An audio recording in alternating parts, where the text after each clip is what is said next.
Security, but I'm Corey Knockreiner. Today's story is Linux-based ransomware. Last week, Dr. Webb, a security company, found a piece of Linux ransomware they named Linux Encoder 1. This ransomware is very much like CryptoLocker or CryptoWall, except it targets Linux servers, and it specifically is looking for Linux servers that are using the Magneto CMS or content management system. If you have that particular management system on your web server and you haven't updated it in the past 6 months, this ransomware can exploit a vulnerability to infect your machine.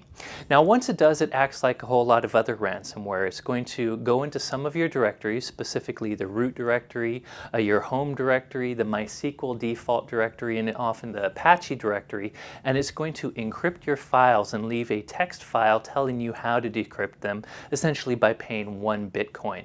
Now, that said, there's good news for Linux web administrators out there. First of all, this is only going to affect you if you're using that Magneto CMS system and you haven't patched.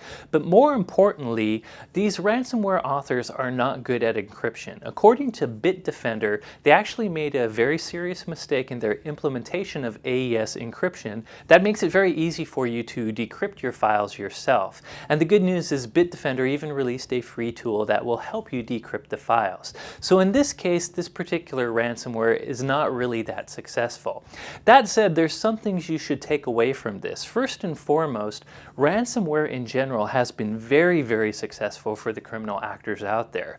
I expect next year to see bad guys refine their ransomware techniques and start to widen their scope, going after Linux-based systems, Mac systems, and also changing the ways they try to extort us with this sort of ransomware. So even though Linux Encoder 1 seems to be a dud of ransomware, I would be on the lookout for new ransomware in the future. I really recommend you use an advanced threat protection service like APT Blocker to make sure you can catch all the future variants.